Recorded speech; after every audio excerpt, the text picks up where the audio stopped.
Jimmy has discussed Iran's nuclear power, but what about Russia's power? And this is from Hala. Just today, Putin threatened any nation that interfered with their attack on Ukraine. He said there would be repercussions like they have never seen. He was referring to the nuclear bomb. What is your opinion concerning this threat? How good is their nuclear program, and is there a chance he could use it on the USA or the U.S. with China's help? What do you think about that, Mark? Well, it's a real threat. They have more nuclear weapons than anybody in the world. Russia does. They have a lot more than we do. Now, again, how many do you need to blow up the world? But they have, their stockpile's massive. Would he do that? We don't know. Again, how far will Putin go? How crazy is he? And what is he? I don't think he's crazy in the sense of insane or something. But calculating, he's not going to be humiliated. Right. He's not going to be embarrassed. That happened in 1991. He's lived with that. He calls that the greatest geopolitical disaster of the 20th century. But the worst day of his life, he said, is when he's clearing out his papers in East Berlin and having to go back to Russia. It was humiliation. And so when he was a KGB agent. So he doesn't want that to happen again. And I think he'll do whatever he has to do. And right now, too, he's going to get backed more and more into a corner. There's going to be trouble at home. The economy is going to begin to collapse.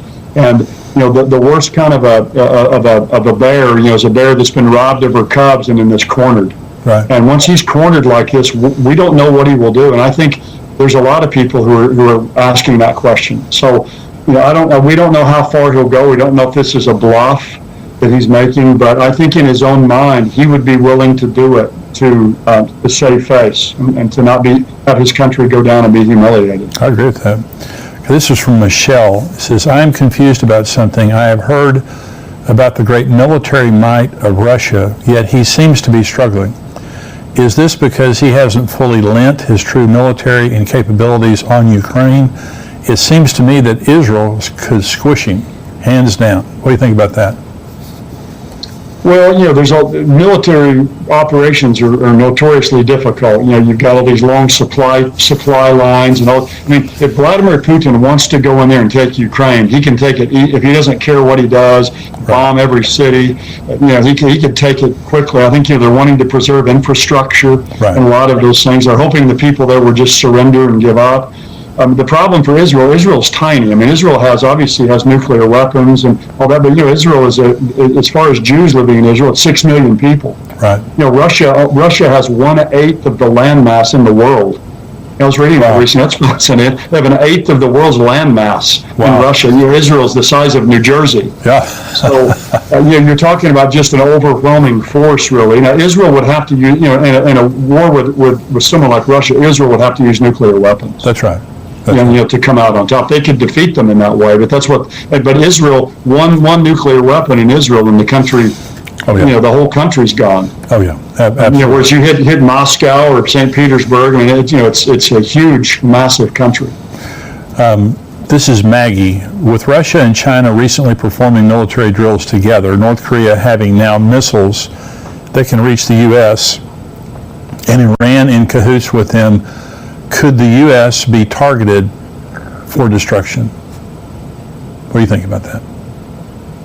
Well, I think that's what they all want. All of them want that, and I think a lot of them though are watching us kind of start collapsing from within.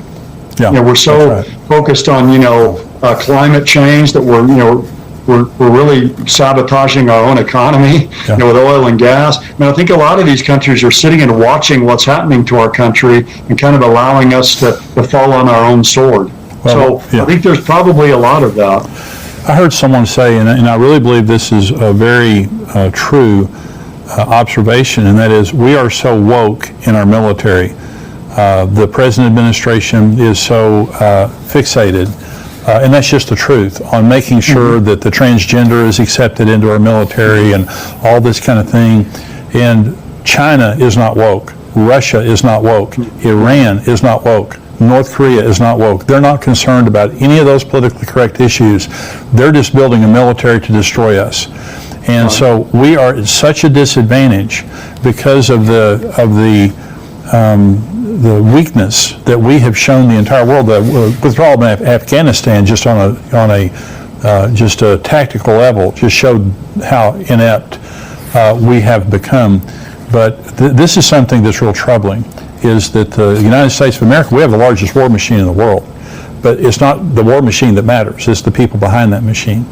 And so, we are seeing the decline. And people ask, why isn't America in Bible prophecy? Or if we are, why are we not very pronounced? Well, obviously, we're not much of a factor at that point. Is that what you believe?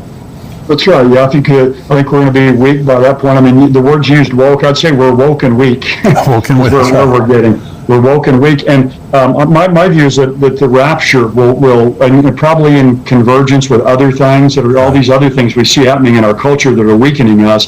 Then you have the rapture on top of that, right, where all the salt and light's taken out. Let's say 8% of the people in America are really believers. That's 30 million people. That's right. That are extracted. I mean, you talk about a drop on the Dow Jones the next day, and right. Our military being everything sucked out of our country. It's we would become a third-rate nation overnight. Yeah, that's right. I want to thank you for watching this Tipping Point clip, and I want you to subscribe to the channel. I want you, if you're not a subscriber, go ahead and click subscribe there. And thank you for watching and subscribing. I want you to join our Tipping Point community at endtimes.com. For $7 a month, you can subscribe, and you have a 7-day free trial. So if you just want to check it out for 7 days, go on endtimes.com, check us out for 7 days, but I can promise you, you're going to love the content.